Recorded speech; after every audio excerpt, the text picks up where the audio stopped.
El examen neurológico se realiza como complemento del examen físico general en aquellos animales en los que se sospecha de la presencia de un problema neurológico. Es muy importante disponer de una historia clínica completa que nos informe del inicio y de la evaluación del problema, así como un buen examen físico general que nos pueda orientar en la localización inicial de la lesión. A continuación se realiza la exploración neurológica, que supone de una evaluación sistemática de la integridad funcional del sistema nervioso. El examen neurológico se inicia con la observación. Con la observación evaluaremos el estado mental, la postura y la marcha del animal. El mejor evaluador del estado mental es el mismo propietario. Él será el que mejor nos pueda indicar si ha observado un cambio en el estado mental o el comportamiento de su mascota.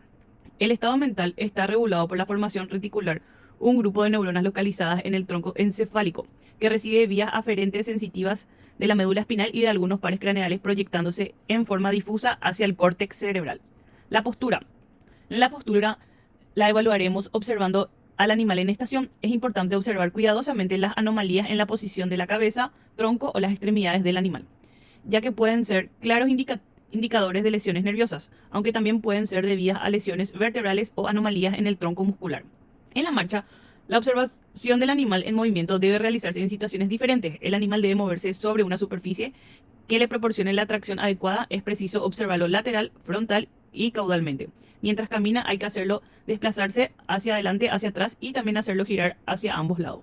En la palpación, en toda exploración neurológica es necesario realizar una palpación cuidadosa y sistemática de la piel y de los sistemas esquelético y muscular del animal. La palpación se ha de ser realizada ordenada y en sentido caudocraneal o cráneo-caudal para detectar cualquier alteración o anomalía ósea o articular y para evaluar tamaño, tono y fuerza de todos estos músculos del cuerpo.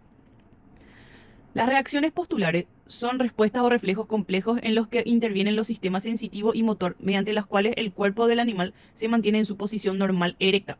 En la prueba de la carretilla cargamos todo el peso del animal sobre las extremidades anteriores y este ha de ser capaz de avanzar movimientos coordinados de las extremidades anteriores. Estamos evaluando las vías aferentes sensitivas, las vías propioceptivas ascendentes, así como las vías motoras descendentes de las extremidades anteriores.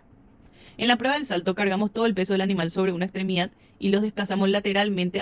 El animal se ha de responder saltando a la pata coja. Se repite la prueba individualmente para cada una de las extremidades.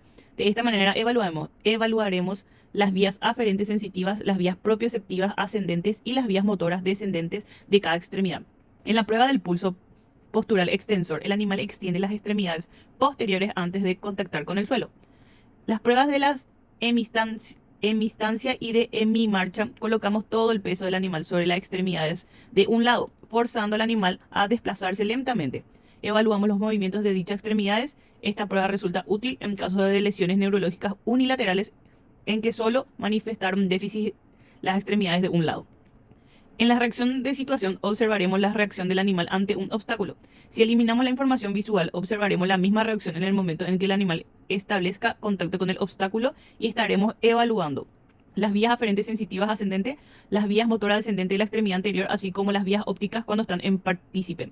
Los reflejos espinales posteriores, evaluamos el reflejo patelar golpeando el ligamento patelar, el reflejo tibial craneal cuando golpeamos la cresta tibial y el reflejo flexor pellizcando entre los dedos de la extremidad. Cuando examinamos los reflejos espinales estamos evaluando la integridad, los componentes del arco reflejo, es decir, de la neurona sensitiva, la interneurona y la neurona motora inferior. Todo el arco reflejo a su vez está modulado por vías motoras descendentes originadas en las neuronas motoras superiores localizadas en el encéfalo.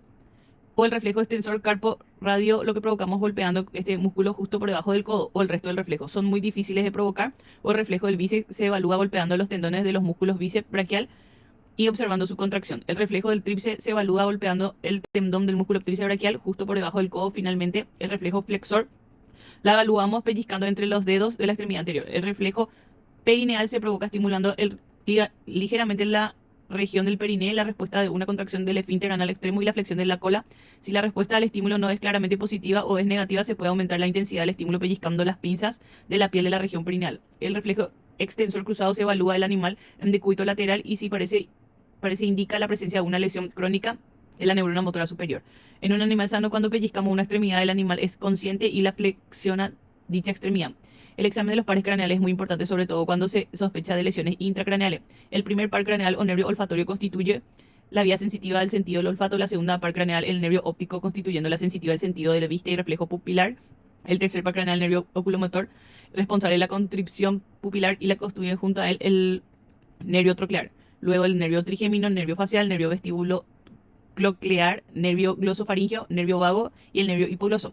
El nervio óptico, sentido de la vista, le podemos evaluar observando si el animal es capaz de seguir objetos en movimiento con la mirada. La respuesta a la amenaza es una prueba que permite evaluar dos de los pares craneales y sus conexiones encefálicas.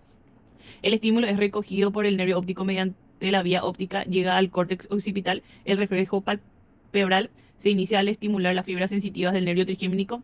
El nistagmo fisiológico es el movimiento de adaptación de los glóbulos oculares. Al girar la cabeza consta de una fase rápida hacia el lado que giramos y una fase lenta hacia el lado contrario. Está regulado por los núcleos vestibulares y sus proyecciones hacia los pares craneales tercero, cuarto y sexto, los cuales inervan los músculos extraoculares. La posición del ojo está regulada por el tercer, cuarto y sexto par craneal. Para evaluar el reflejo de deglución, estimulamos la faringe directamente con los dedos o utilizando un depresor lingual. El animal responde haciendo una o varias degluciones. Estamos evaluando las aferencias sensitivas y respuestas motoras del nervio glosofaringeo y vago. La sensibilidad, la palpación del animal ha de servir para detectar zonas con la sensibilidad disminuida, hiposestésica, sin sensibilidad o anestésica y con sensibilidad aumentada o hiperestésica. Debe ser ordenada y realizar en sentido caudocraneal.